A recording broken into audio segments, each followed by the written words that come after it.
everyone, welcome back to the workshop. Artisan Pirate here, and in today's fun project video I'm going to be hopping back over onto the Shark CNC machine and making another V-carve sign.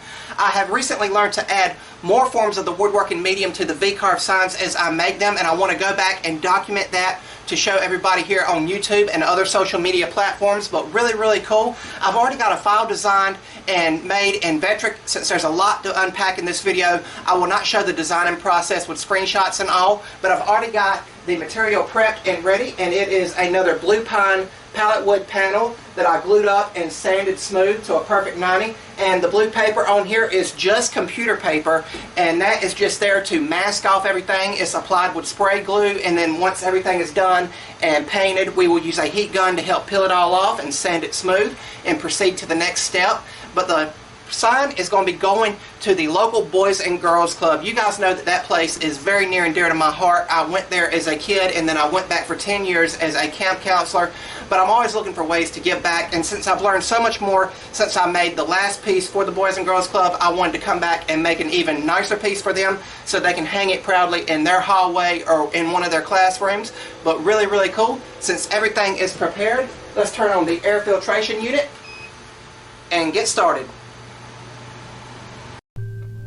And once I had the file loaded on the laptop and the piece mounted to the CNC machine, I hit start on the program and it began carving out the sign. Obviously, this footage is sped up. All in all, it took around an hour and a half for the machine to carve the entire sign. I designed the sign in the Vectric software that goes with the CNC machine, and I am using a Tools Today 60-degree V-carve bit for the engraving, and it is doing exceptionally well with minimal chip out. I always try to find ways to support the Boys and Girls Club. They were so good to me when I was there, and I just like to return the favor when I have some time to make them something and take it and donate it to them. If you guys like what you're seeing, I would highly encourage you to subscribe to my YouTube channel and also follow me over on Instagram at Artisan Pirate. I'd really appreciate the support, and I'm sure the Boys and Girls Club would too. I will also leave a link to their social medias down in the description box as well.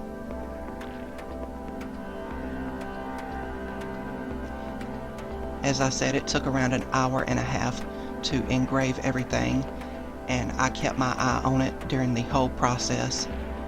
And as you can see, the blue paper is just there to mask off the areas when it comes time to painting, and that will peel off once we get farther on in the project.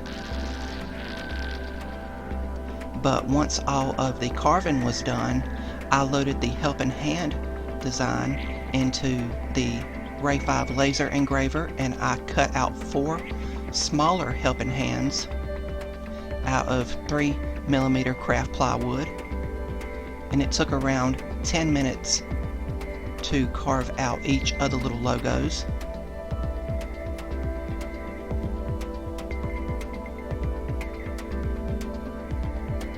Again, I made 4 of these, and I'm going to rip down some support strips here to go on the back of the sign. I always put 2 support strips on the back of my V-carve signs, but for this project I needed 4.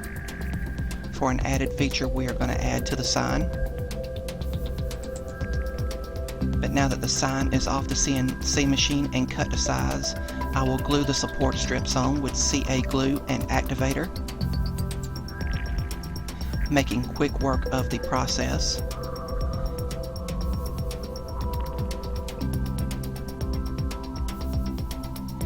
And after I get done here, it is time for painting.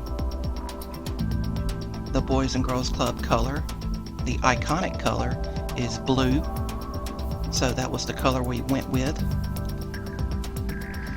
And I painted this off camera with spray paint, as well as the smaller logos. And now I'm using a heat gun to help me remove the glued on paper.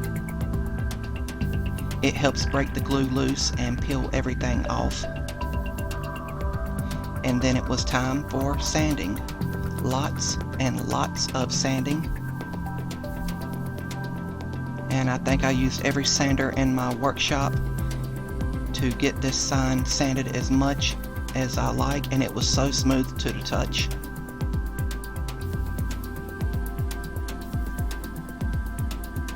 But I gave it a blast with the air hose there to get rid of all the loose sawdust. And then I came back and glued all of the 4 logos on, again with CA glue. And I used a little jig that a good friend showed me how to make a long time ago to ensure equal spacing all the way around.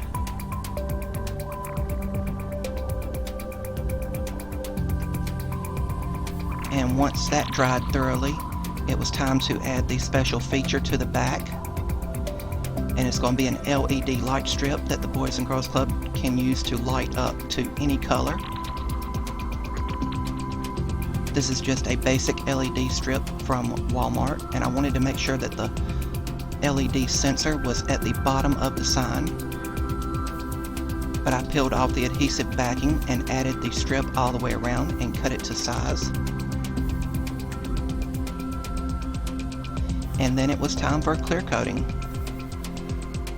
I finished the sign with several coats of Rust-Oleum clear gloss, and thank you Rust-Oleum for sending me the pistol grip. Really cool.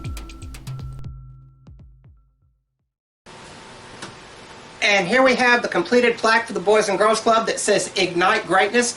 That is one of their newest phrases that they have on all their promotional material, but really, really cool. I think it came out amazing.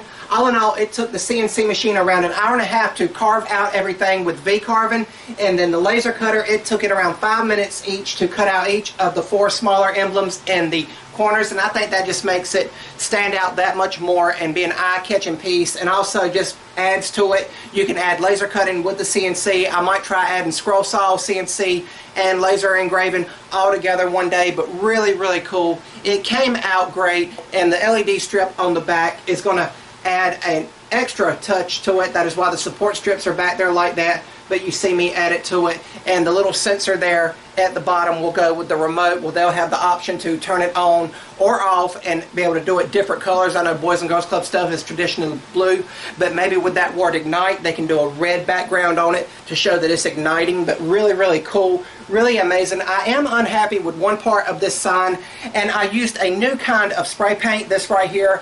I usually use Rust-Oleum exclusively. I'm not sponsored by them, but they're just a great product, and I wish I would on this sign. As you can see right here around the I and the G, there was some bleeding, and the more I sanded it, the more it just stood out, so I just left it alone, and I kept going with the project, and I'm happy that I did because it did come out great. I've already plugged it up in the dark, and it looks amazing, but really, really cool. The reason I put that LED strip on before clear coating it was because the clear coat, the Rust-Oleum clear gloss, requires 24 hours to dry and cure completely. It's still tacky in places, so I will put it out here in the workshop and let it dry overnight. As hot as it is out here, it will dry completely, and I'll be able to deliver it to them when I can contact them and let them know that I'm on my way and if they'll be there. But really, really cool. I hope you guys liked this video, and I hope you guys got inspired to try to make something or try to combine 2 different woodworking mediums. But really, really cool. I had fun making it, and I hope you like watching me make it. If you're new here, please subscribe to the channel, and also follow me over on Instagram at Artisan Pirate. Links to all my social medias as well as ways to contact me will always be linked down in the description box below. That's about all for this one, and remember guys, if I can make it or do it, so can you. I'm the Artisan Pirate. Take care, and I'll see you guys real soon.